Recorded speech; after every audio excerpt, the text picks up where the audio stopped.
माँ, बिजली का बिल मैं भरता हूँ, आप चिंता मत कीजिए। शिवांगी रसोई से पसीना पोंछते हुए निकली ही थी कि उसे बगल वाले कमरे से फुसफुसाने की आवाज़ आई। शिवांगी ने कमरे में झांका तो देखा कि सास कविता अपनी बेटी से धीमी आवाज़ में फ़ोन पर बात कर रही थी।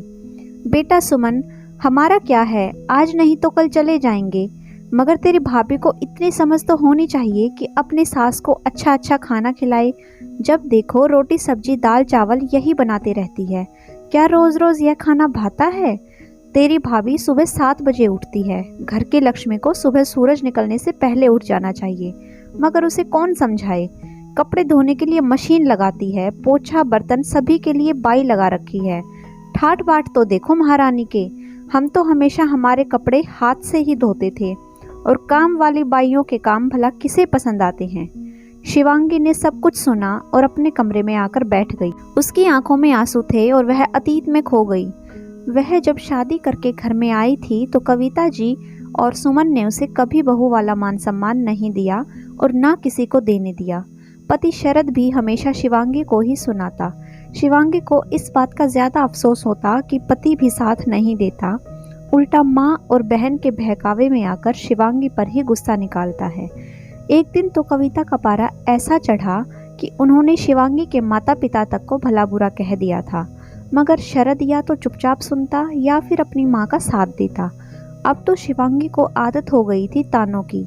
ऐसा नहीं है कि शिवांगी को गुस्सा नहीं आता था, मगर पलट कर जवाब देना उसके संस्कारों में नहीं था। शिवांगी मन ही मन कूदती, मायके में भी नहीं बता सकती थी। उसके माता पिता की भी उम्र हो चली थी, इसलिए वे उन्हें कोई टेंशन नहीं देना चाहती थी। पति शरद का तबादला दूसरे शहर में हो गया, इस वजह से दोनों वहां जाकर बस गए। दूसरे शहर आकर 6 महीने ही हुए थे कि सासू माँ कविता जी को हार्ट अटैक आया और कविता जी का ऑपरेशन करवाकर सास और ससुर जी को शरद यहीं ले आया। बेटी सुमन की शादी हो गई थी तो अब कविता जी फोन पर बेटी को सारी राम कहानी सुनाती थी। मम्मा मम्मा कहते हुए 4 साल की नैना जब कमरे में आई तो शिवांगी की तंद्रा टूटी। उसने नैना को गोद में भर लिया और उसके साथ खेलने लगी। कविता जी बोली, शिवांगी खाना बन गया हो तो लगा लो। शिवांगी रसोई से दाल चावल सब्जी रोटी ले आई। उतने में शरद भी आकर डाइनिंग टेबल पर बैठ गया। शरद को देखते ही कविता जी बोली, मुझे तो आजकल खाने में कोई स्वाद ही नहीं आता। यह बीमारों वाला खाना रोज रोज खाया नहीं जाता। शरद बोला, आपको तला हुआ और चटपटा खाना खाने के लिए डॉक्टर ने मना करके रखा हुआ है, इसलिए शिवांगी रोज खाना बनाती है। पकोड़े समोसे यह सब हम भी नहीं खा रहे हैं, बल्कि आपको तो यह सोचना चाहिए कि मेरी वजह से घर में तला हुआ खाना बन ही नहीं रहा है और कोई नहीं खा रहा है। कविता जी बेटे का जवाब सुनकर चुप बैठ गई। दूसरे दिन सुबह जब शिवांगी कपड़े धोने के लिए मशीन लगा रही थी, कविता जी बोली, बहू यह रोज रोज मशीन चलाती हो, जानती हो बिल कितना आता है? शरद ऑफिस के लिए तैयार हो रहा था, वह सुनकर बाहर आया और बोला, हाँ माँ जानते हैं बिल कितना आता है और वह बिल मैं भरता हूँ, इसलिए आपको चिंता करने की कोई ज़रूरत नहीं है। और अगर शिवांगी दिन भर कपड़े बर्तन यही करेगी तो दूसरे काम कब करेगी? कविता जी फिर चुप बैठ गई। शिवांगी के लिए यह पल जिंदगी के सबसे खुशनुमा पल थे जब पति शरद उसका साथ देता।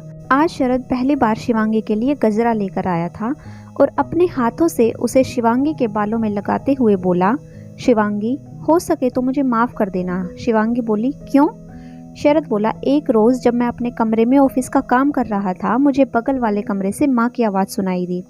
वह सुमन को तुम्हारे खिलाफ बातें बता रही थी और जब मैं कमरे से बाहर आया तो मैंने तुम्हें यह सब सुनते देखा। तुम अपने कमरे में आकर रो रही थी। तब मुझे पहली बार सब समझ आया कि अब तक मैंने जाने अनजाने में कितनी बार तुम्हारा दिल दुखाया होगा।